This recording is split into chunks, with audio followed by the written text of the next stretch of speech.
Good morning. I don't have any pedals to review or new guitars, so I'm going to tell you about my first rock and roll gig because I have the pictures to prove it. We can compare it with yours. I did my first paying gig in 1967. I was a sophomore in high school. I was in a polka band, drums, guitar, and accordion. $20 a man every Saturday night at the Conway Croatian Club. $50 a man on New Year's Eve, but we had to play an extra set. But I didn't want to play in a polka band. I wanted to play in a rock band. So I got together with some friends from high school, and we started a rock band, the Mirage, soon to become the Underground Balloon Corps. So here we are, rehearsing for our first big rock and roll gig. We were awful. Now you got to remember, there was no internet back in 1967. So when we wanted to learn a song, we had to buy the record.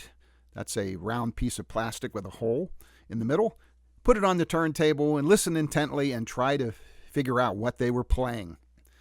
Today, for example, if you want to learn Hotel California, you just get on YouTube and you can get Don Felder himself showing you how to play it.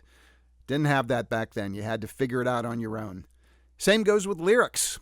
We would listen intently, trying to figure out what they were saying. See if you can guess what songs we were playing based on these lyrics that we heard. Number 1, with a paper operetta and a 50-cent ham. Figure that one out. Number 2, sweet Loretta thought she was a woman, but she was a love affair. Number 3, there's one line in the song that, as best we could tell, is beer a bud a bye.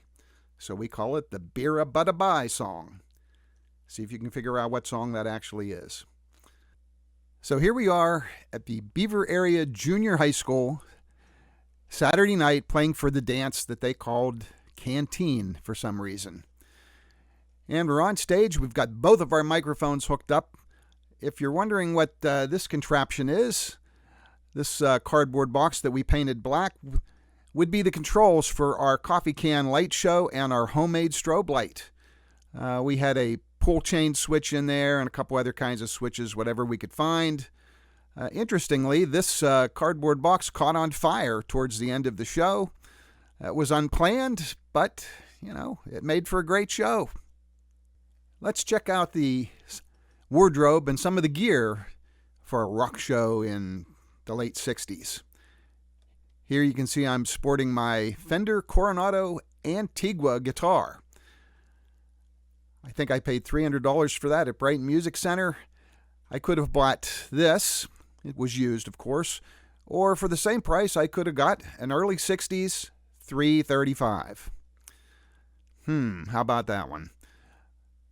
Richie has his K bass, probably fresh from the Spiegels catalog. And you'll notice the wardrobe. I've got my very cool Gilligan's Island hat, which you had to have. And this, you can't tell from the black and white picture, but this is my green Army shirt. Back in the late 60s, you had to have an Army surplus green shirt or green coat. If it had somebody's name on the button thing, even better. But you were not cool if you did not have a green Army shirt. We got those at Joe's Surplus up on the hill. And wanting to be cool along with my Gilligan's Island hat, I definitely was wearing my green Army shirt, which I had taken the sleeves off to make a vest out of it. In this picture, you can see Richie's K guitar and his Ampeg amp in a speaker cabinet combo. This thing would turn upside down and fit down in the case. A really cool amplifier, a really nice sounding amplifier. In fact, today this amplifier is still very respected.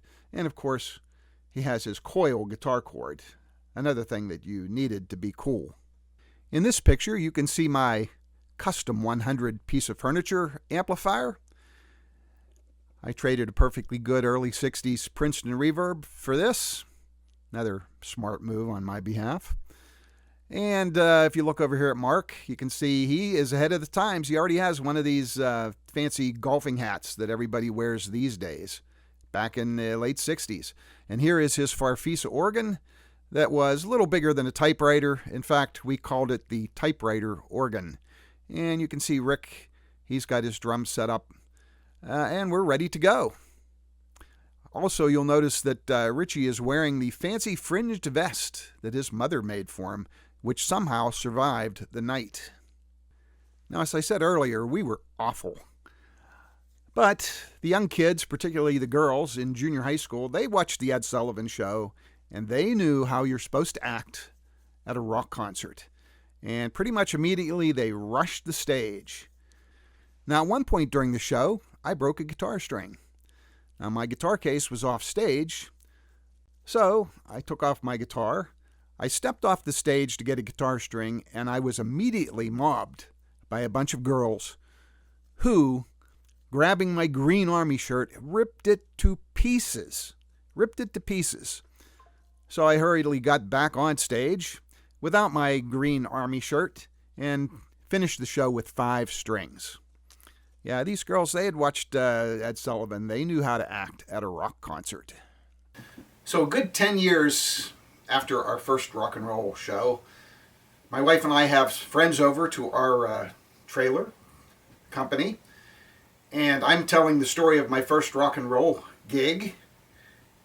And my wife, my first wife, if you're a guitar player, you'll get used to terms like ex-wife and first wife, goes back in the bedroom, comes out with one of her purses, and attached to the strap of her purse is a little piece of my green army shirt that got tore up that day. She was in the audience at my very first rock and roll gigs. So, how's that for romance? That's it. Talk to you later.